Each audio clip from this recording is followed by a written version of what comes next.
Now, again, I think this is going to be solved with when, conferences eventually eliminate divisions. That'll make sense here in a second here. But I'm telling you, there's going to be an interesting situation that's coming up that I don't know if the CFP can really handle.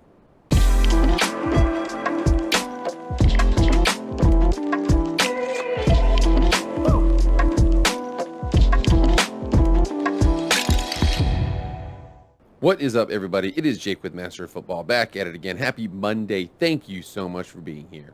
If you want to be up to date on all things EA college football and watch plenty of college football content and pro football content and Madden content, anything related to football, hit the red subscribe button. You will not be disappointed. Won't cost you anything. All it's going to cost you is being up to date on all things football, college, EA college football, Madden, pro football, everything like that. Hit the red subscribe button. Also hit the like button.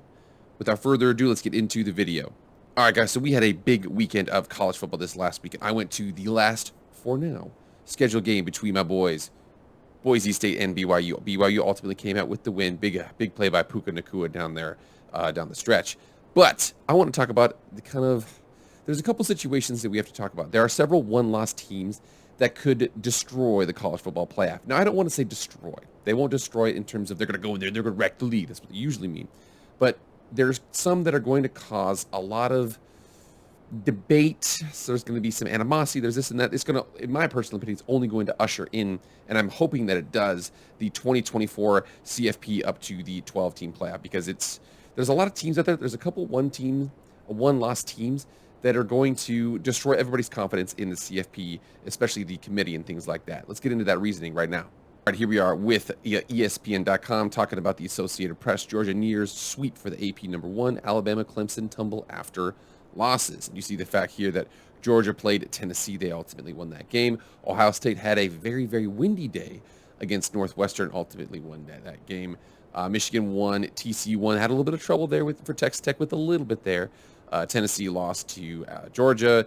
Oregon has been rolling since. LSU beat Alabama in Death Valley. Big game there. So a lot of things to talk about here. A couple of things, too, that kind of round this out. We see, Clemson, their one loss. They lost to Notre Dame, who now is back in the top 20. And you like that, the top 25. Okay, they had the loss to Marshall earlier in the year that was kind of ugly. Okay, Marcus Freeman, he's kind of learning his system, kind of getting himself acclimated. Clemson has dropped down a long way there. You see also, look at this. Clemson is 8-1, and North Carolina is 8-1. But then you see, Ole Miss is 8-1, USC, UCLA are both 8-1, and their way up here, Oregon's 8-1, Tennessee's 8-1. You can definitely tell that they are, I don't want to say an anti-ACC bias, but they are kind of holding them back right here. Clemson, we got North Carolina State, what else do we have here? And Florida State. So Florida State is back in the rankings here. So that's what it's looking like right now. But I want to get into that Tennessee-Georgia game because there's a lot of implications from that game that are going to translate over on. So here we are with the Tennessee and Georgia game, and Georgia just absolutely physically won the game there. Again, Tennessee had an up-and-down game with, Alabama up and down the field, boom, boom, boom, boom, touchdown, touchdown, touchdown, touchdown. This game was a little slower, a little bit more, how do I say, physical of a game there. So it was 27-6 going into the final 5 minutes of the game. And then Georgia gave up a touchdown. But basically, they were up 3 touchdowns the whole game there. Hendon Hooker, 23 for 33, 195. 0 touchdowns and 1 interception. Stetson Bennett, very efficient day, 17 for 25, 257, and 2 touchdowns, no interceptions. 98.1 QBR versus a 60.7 QBR. You see the fact both teams couldn't really run the ball, 2.2 yards per carry for Tennessee and 3.5 for Georgia. But again, it's a physical game, and that's what the SEC is, man. And I shouldn't say that. The SEC is many different things. It's many different styles of football because there's so many different teams out there. But Georgia plays a particular style. They're very physical, and they come out there and they beat Tennessee. So a couple of weeks ago, I presented the idea that there was a possibility that if I really felt like Oregon was going to potentially get screwed out of the playoff in a couple different scenarios. So if Oregon was 12-1, and again, they had won 12 games in a row, won the conference championship game probably against USC, maybe a rematch against UCLA or Utah or something like that. They go 12-1. And then Georgia, hypothetically, if they would have lost to Tennessee, Tennessee would have won out. Tennessee would be playing in the conference championship. Tennessee would be 13-0. Georgia would be 11-1. Oregon would be 12-1. And Oregon will have lost earlier in the year to Georgia, was that 49-6, something like that. I really felt like there was no way, 49-3, I believe. There was no way that the pollsters would allow a 12-1 Oregon team to get in and a 11-1 Georgia to be left out. Now, I do think that has kind of since solved itself. I do think that Georgia is going to play somebody in the conference championship game. Could be potentially LSU, could be Ole Miss. We don't know that answer to that question just yet. But I do think that there's a couple other scenarios coming up here, because other than one big game between Ohio State and Michigan, Tennessee, Ohio State, and Michigan are in a weird little dance here. Now, again, I think this is going to be solved with when conferences eventually eliminate divisions. That'll make sense here in a second here, but I'm telling you, there's going to be an interesting situation that's coming up that I don't know if the CFP can really handle. So we come over here to Tennessee's schedule, and we see the fact that they they lost to Georgia. They beat Kentucky, who is just outside of the rankings here. Pitt was ranked, however, they were at the time of this game. They are no longer anymore. Same with Florida, they are no longer ranked. LSU and Alabama both are ranked. LSU has done pretty good, and again, they won at Death Valley, 40-13, very, very big win for them.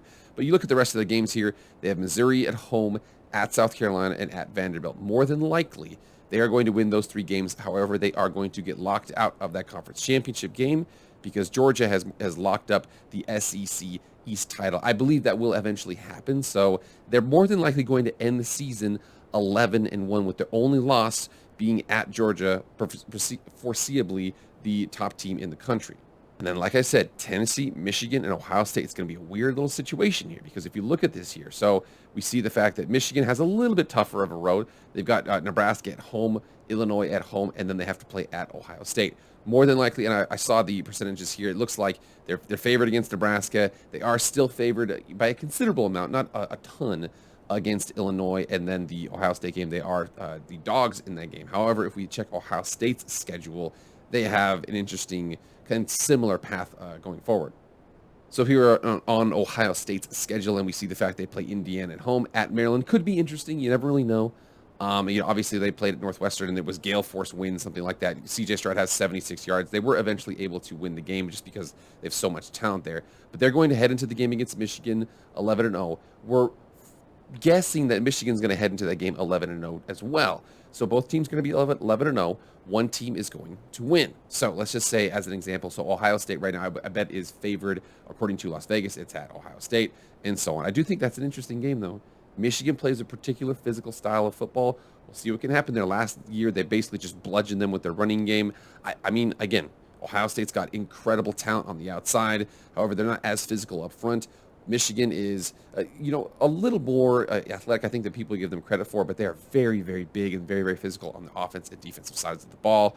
So both teams head into that game 11-0. One team loses. We'll talk about the losing team. Let's just say, as an example, my friend's a Michigan fan. He won't like this.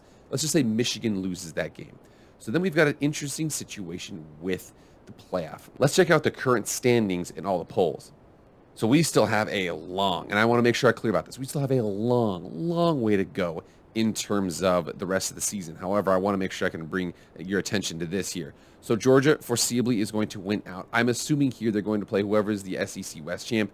I mean, even if it's, so Tennessee's in the East, Alabama's in the West. They just lost. LSU's in the West. Ole Miss is in the West. Ole Miss has already beaten LSU. So there's a couple, the fact they really like LSU right now. I think that they're kind of giving them a mulligan on that loss to Florida State week 1 because of the block PAT or the missed PAT, whatever the hell that situation was. But if you look at it here, so here's where we're going at. Georgia, we're assuming, let's just say they just went out 13-0. Okay, I don't know. I mean, whoever is the SEC West foreseeably would have 2 losses, at least 2 losses, because every single SEC West team here has at least 1. LSU has 2. So we're going to assume that the LSU is going to get out. Alabama's not going to be in. Ole Miss isn't going to be in. But Georgia is. Okay, Georgia is.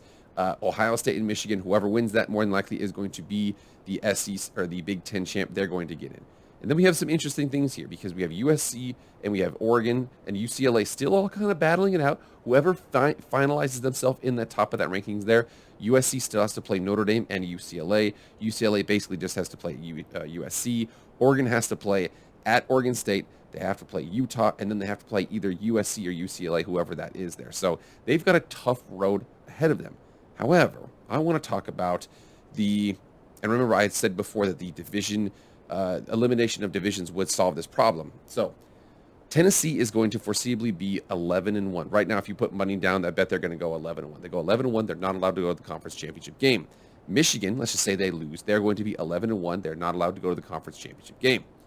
So How do you judge those teams against each other? It's going to be kind of an interesting situation here. You see the fact that Tennessee, their only loss is we'll just say a handling by Georgia for sure. And again, we'll see if Michigan loses to Ohio State. I think that game will be closer than people think it is. I mean, if they lose by 4 touchdowns, I think the conversation is probably going to veer towards Tennessee. But Michigan, I'm telling you right now, if they come out there and they look good against Ohio State at Ohio State, and they put up more of a fight than Tennessee did at Georgia, I'm telling you, we might only get one SEC team in, because then it starts to get into the conversation of, remember, TCU still has to win out. If TCU loses a game, I'm sorry, a 12-1 TCU who still wins the Big 12 would get screwed over by an 11-1 Tennessee team. I'd have no qualms about saying that. A 12-1 TCU team would probably get screwed up by an 11-1 conference champion Michigan team. I hate to say that, but that's kind of where we're at this point. So I'm telling you, if we see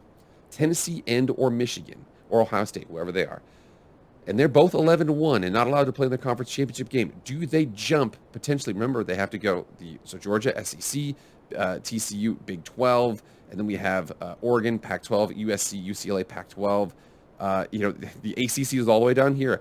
Clemson at 12, UNC at 15. I think they could potentially be held out of it because of that situation. But I'm telling you, man, what happens if a conference championship is held out? Potentially like what if Clemson runs the table? They go 12-1, they lost one game, and they get held out for an 11-1 Michigan or an 11-1 Tennessee.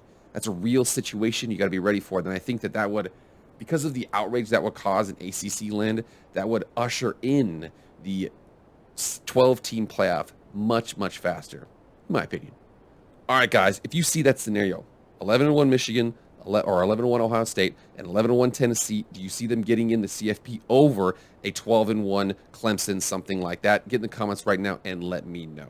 All right, guys, that's it. Thank you so much for being here. Please like, share, comment, subscribe, do all that stuff. I really appreciate it.